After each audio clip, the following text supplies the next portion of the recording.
El mazo golpeó el escritorio, y la jueza Barl Howell se inclinó hacia adelante con voz fría y firme. Congresista Crockett, este no es un escenario político, y no convertirá mi sala en uno. La sala se sumió en un tenso silencio. Sin embargo, Crockett no se echó atrás. Levantó la cabeza, miró fijamente a la jueza y habló con seguridad. Su señoría, la Constitución no se detiene en su estrado. En ese instante, la atmósfera cambió, y todos en la sala comprendieron que esta no era una audiencia común y corriente, se había convertido en una confrontación directa. La tensión ya era palpable antes de intercambiar palabras. La jueza Howell no necesitó alzar la voz para dominar la sala. Poseía una autoridad innata que la precedía, y todos en la sala la percibían. Los abogados sabían que las explicaciones largas se interrumpían rápidamente, las apelaciones emocionales se rechazaban, y cualquiera que se pasara de la raya era rápidamente puesto en su lugar. Se inclinó ligeramente hacia adelante, con los dedos cerca del mazo, y dijo con firmeza: «Este tribunal mantendrá el orden.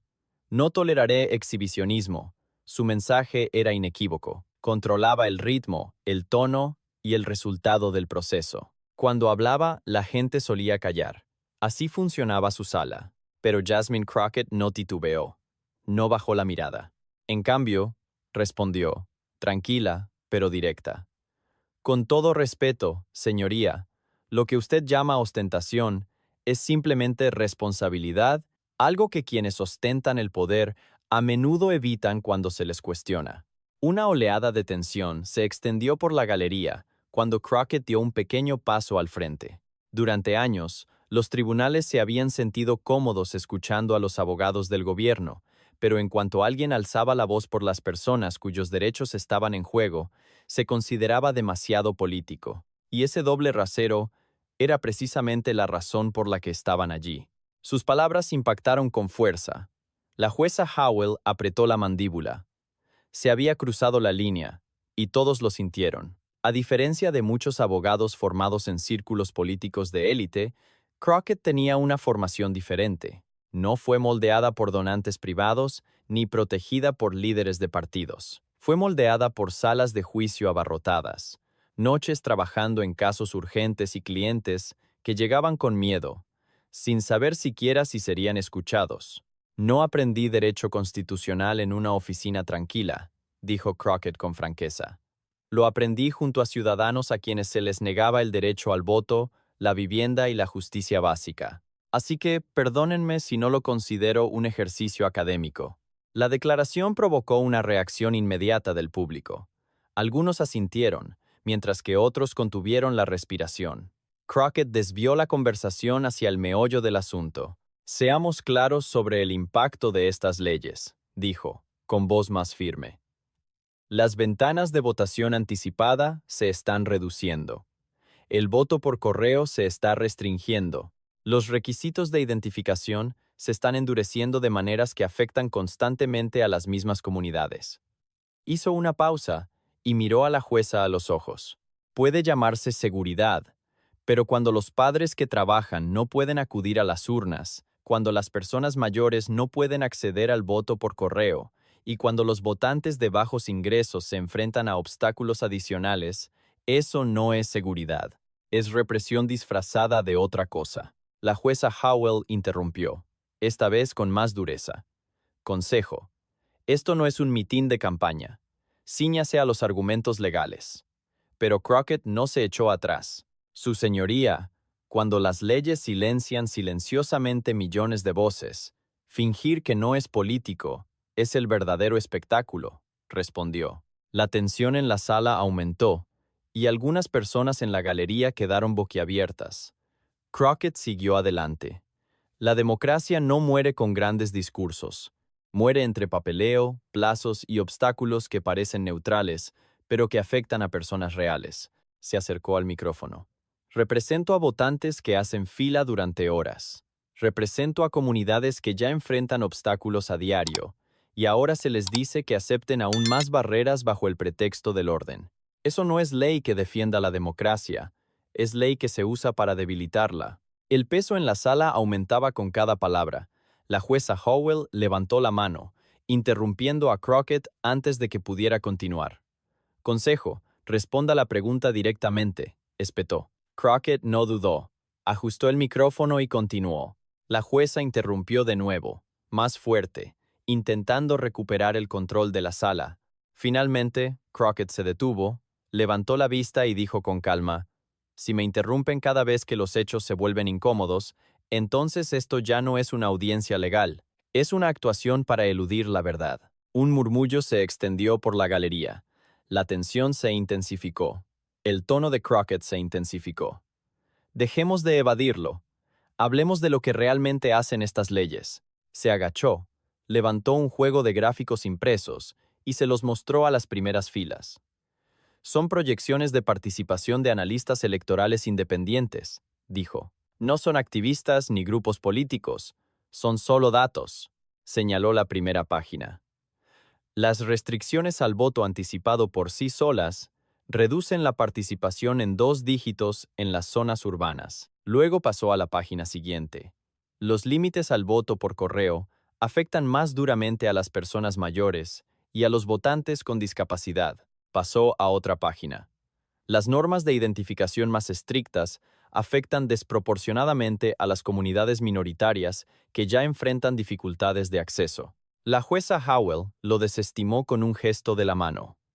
«Estas estadísticas no son relevantes para la interpretación de la ley», declaró. Crockett respondió rápidamente: «Son relevantes cuando su interpretación silencia a millones de votantes». La jueza intentó continuar, pero Crockett no la dejó. «Su señoría, solicito formalmente que estos materiales se incorporen al expediente judicial». La sala se conmovió al instante.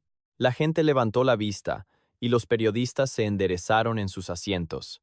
La jueza Howell dudó por primera vez.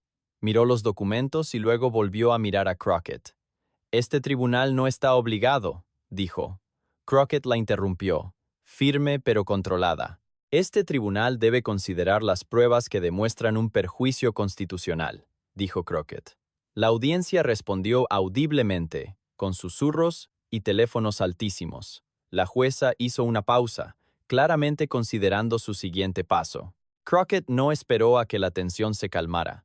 Continuó con precisión y rapidez. «Brown contra la Junta de Educación», declaró. «La Corte Suprema dejó claro que la igualdad de acceso no es opcional». Reynolds contra Sims afirmó que diluir el poder del voto viola la Constitución. Harper contra la Junta Electoral de Virginia dictaminó que las barreras financieras y procesales no pueden utilizarse para impedir que los ciudadanos voten. Enumeró los casos uno tras otro, rápida, concisa y sin pausa. Cada caso fue como un duro golpe. La sala del tribunal parecía cerrarse con cada palabra. La jueza Howell se inclinó hacia adelante, con la frustración reflejada en su rostro. «Congresista», advirtió, alzando la voz, «si continúa así, consideraré declararla en desacato». La palabra desacato resonó en la sala. Conllevaba graves consecuencias: multas, destitución, humillación. Había aumentado la apuesta. Crockett no se inmutó. Miró directamente al estrado y respondió de inmediato: «Estoy sentando precedente, su señoría. Es mi deber legal». La sala volvió a quedar en silencio.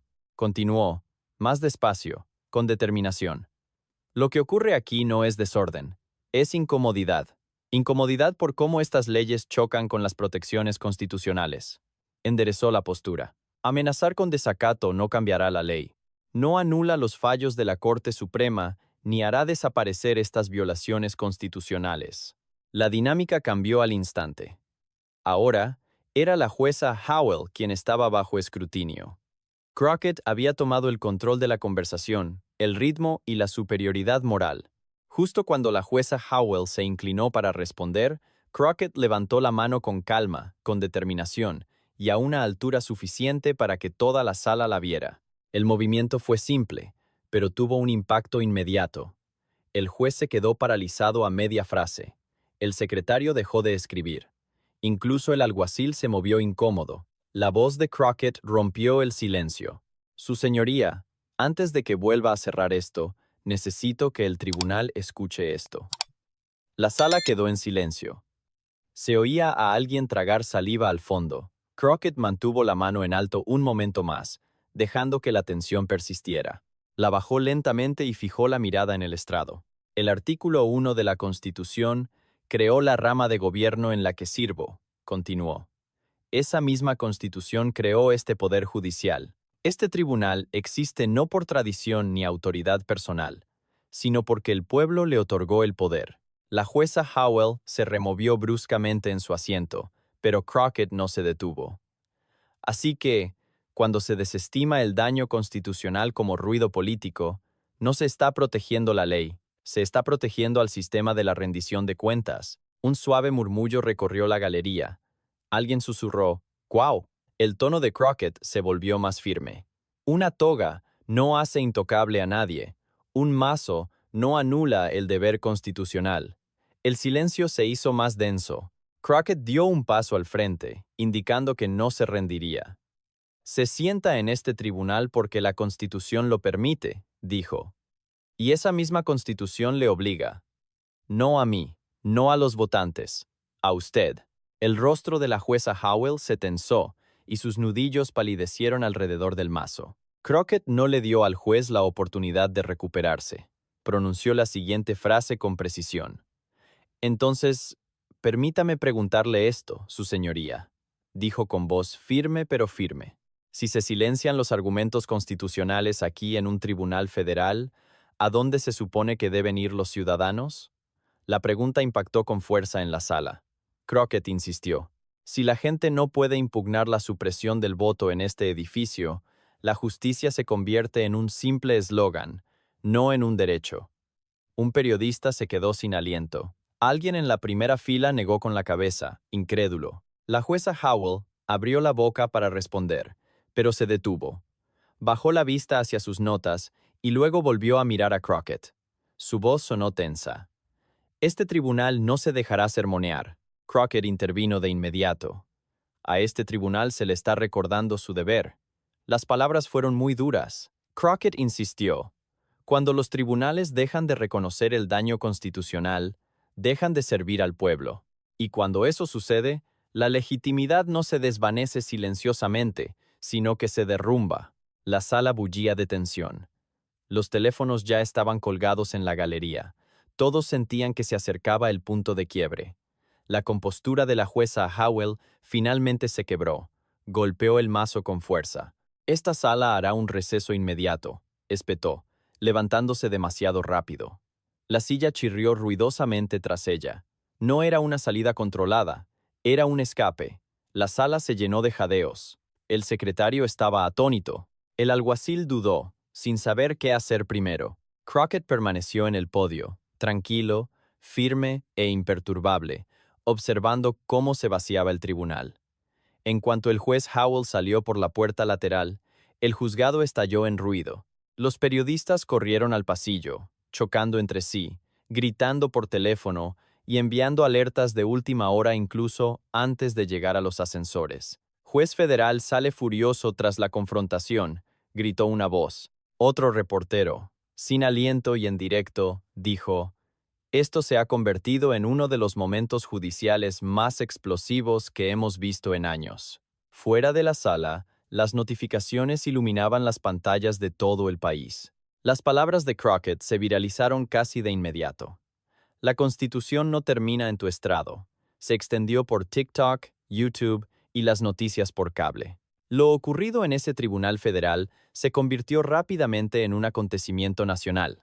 Las instituciones tuvieron que reaccionar con rapidez. La Asociación Americana de Abogados emitió una declaración mesurada que subrayaba la necesidad de que los argumentos constitucionales se escucharan sin intimidación. Las organizaciones de derechos civiles actuaron aún más rápido. La ACLU elogió a Crockett por mantenerse firme en la defensa del acceso democrático. La NAACP lo calificó como un desafío crucial a la extralimitación judicial.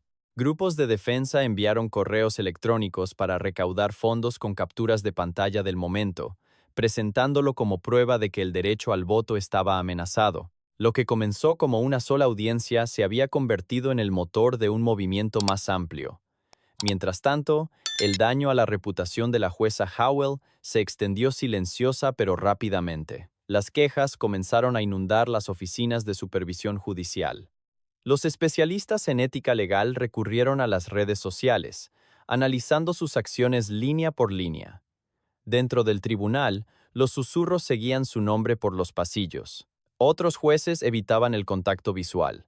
Algunos se preguntaban si había perdido el control de la sala.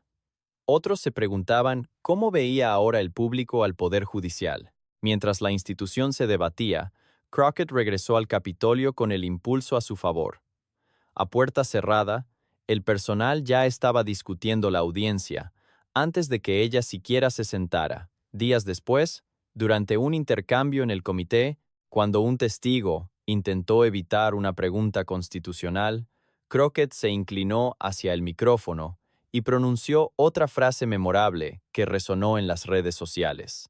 «Ya pasé una tarde enseñando derecho constitucional a un juez federal», dijo con calma. «No me van a intimidar con respuestas flojas». La sala quedó en silencio. Los legisladores la observaban fijamente. La dinámica de poder cambió al instante. Los medios amplificaron sus palabras. Las imágenes del tribunal se reprodujeron en los noticieros nocturnos. Fueron analizadas por expertos legales y analizadas cuadro por cuadro en podcasts políticos. Las universidades comenzaron a incorporar el video en sus clases de derecho constitucional. Los profesores hicieron pausas en sus clases para mostrar a los estudiantes cómo era la presión en tiempo real. Los equipos de juicios simulados recrearon el enfrentamiento. Los estudiantes citaron las palabras de Crockett durante los debates. Lo ocurrido en esa sala fue más que un momento viral. Se convirtió en un caso práctico, una herramienta de enseñanza y un mensaje claro para cualquiera que pensara que Crockett se rendiría fácilmente.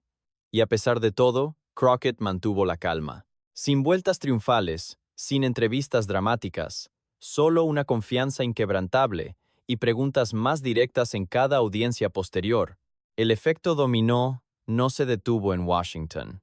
En cuestión de días, organizaciones de base de todo el país sintieron el impacto. Las páginas de donaciones experimentaron un aumento repentino de visitas. Pequeñas donaciones llegaron a raudales de personas comunes que se vieron reflejadas en ese momento en el tribunal. Los mensajes inundaron las bandejas de entrada de las campañas. Gracias por defenderse. Por fin alguien lo dijo en voz alta. Las redes de activistas se movilizaron rápidamente, organizando asambleas públicas, campañas de educación al votante y reuniones de emergencia para proteger el acceso a las papeletas electorales. La confrontación de Crockett se convirtió en un símbolo de resistencia. Sus palabras se imprimieron en carteles, se compartieron en chats grupales y se repitieron en las protestas. Lo que comenzó como una mujer desafiando a un juez se convirtió en un movimiento nacional por el derecho al voto. El sector educativo respondió con la misma rapidez. Las facultades de derecho comenzaron a analizar el momento con detenimiento. Los profesores reprodujeron el video, deteniéndose en los momentos clave para analizar la estrategia de Crockett. Calma bajo presión, precisión con los precedentes y negativa a ceder ante la presión de la autoridad. Los estudiantes comenzaron a referirse a él como el método Crockett. Los concursos de juicios simulados presentaron escenarios inspirados en la confrontación. Los equipos de debate utilizaron sus palabras como ejemplos de argumentación constitucional eficaz. En las aulas, quedó claro. No se trataba solo de drama, sino de un modelo para desafiar al poder sin perder el control. Dentro del Poder Judicial, la respuesta fue más discreta, pero igual de impactante. Los programas de capacitación para jueces comenzaron a incorporar módulos sobre temperamento en los tribunales, percepción pública y manejo de casos constitucionales de alto perfil. Los jueces de mayor antigüedad advirtieron a sus colegas más jóvenes que no permitieran que el ego eclipsara la moderación. El incidente de Howell se convirtió en un caso de estudio sobre lo que sucede cuando la autoridad se muestra defensiva en lugar de imparcial. Nadie quería convertirse en la próxima sensación viral. Con el tiempo, los cambios comenzaron a notarse. Los jueces se volvieron más cuidadosos con sus palabras. Las interrupciones se volvieron menos contundentes. La reprimenda pública se suavizó. La toga seguía transmitiendo autoridad, pero ahora con mayor cautela. La confrontación de Crockett envió un mensaje claro que el sistema no podía ignorar. La autoridad funciona mejor cuando escucha. El control solo es efectivo cuando va acompañado de rendición de cuentas. Por primera vez en mucho tiempo, se recordó a la propia magistratura que su poder no existe en el vacío. Existe porque la Constitución y quienes la respaldan lo otorgan. Este momento no se limitó a las fronteras de Estados Unidos. Los medios internacionales lo recogieron en cuestión de horas. Los titulares internacionales lo enmarcaron como un reflejo de las luchas internas de Estados Unidos. La democracia bajo presión y las instituciones puestas a prueba desde dentro. Los comentaristas políticos europeos lo describieron como un inusual enfrentamiento público entre la autoridad judicial y el activismo constitucional. Otros lo vieron como evidencia de que la democracia estadounidense no era tranquila ni cómoda, sino ruidosa, desordenada y constantemente bajo escrutinio. Algunos críticos lo calificaron de inestabilidad, mientras que sus partidarios lo interpretaron como transparencia. En cualquier caso, el mundo observaba, y la imagen se repetía una y otra vez. Una congresista manteniéndose firme mientras un juez federal se marchaba. Pero dentro de Estados Unidos, el simbolismo caló aún más hondo. Para muchos estadounidenses, no se trataba solo de Crockett contra Howell. Se trataba de la rendición de cuentas de las bases frente al poder del establishment. Era una abogada de derechos civiles, convertida en legisladora que se enfrentaba a un sistema que durante mucho tiempo les había dicho a personas como ella que guardaran silencio y se alinearan. Los paralelismos eran sorprendentes. La gente veía ecos de batallas pasadas por los derechos civiles, momentos en los que ciudadanos comunes desafiaban a instituciones que afirmaban ser neutrales, pero que llevaban un sesgo inherente. Crockett no necesitó decirlo. La imagen hablaba por ella, una figura firme, un banco vacío. Ese contraste se grabó en la memoria del público. A medida que el ruido se calmaba y los titulares disminuían, el significado más profundo de ese día se hizo evidente. No se trataba de ganar una discusión ni de avergonzar a un juez. Se trataba de redefinir quién ostenta realmente el poder de la Constitución. Crockett no lo trató como un documento exclusivo para abogados y tribunales. Lo consideró una promesa viva que pertenece a quienes confían en él. En ese tribunal, no solo defendió el derecho al voto, cuestionó la idea de que la autoridad tenga la última palabra simplemente por tener un título. La imagen final quedó grabada en la memoria de todos los que la presenciaron. Crockett saliendo de la sala, tranquila y firme, sin celebrar ni mirar atrás. Tras ella, el estrado del juez permanecía vacío, sin mazo, sin voz, solo silencio donde antes residía el poder. No fue la música dramática ni los flashes de las cámaras lo que le dio fuerza, fue la simplicidad del momento. Una persona que salía con sus principios intactos, y una institución obligada a hacer una pausa. Por eso este momento sigue siendo importante. Al final, el mazo puede imponer silencio, pero la Constitución impone historia. Si este momento te conmovió, no dejes que termine aquí. Suscríbete al canal, sigue con esta comunidad y ayúdanos a mantener vivas estas historias. Comparte este video, deja tu opinión en los comentarios y sé parte de la conversación que exige responsabilidades al poder.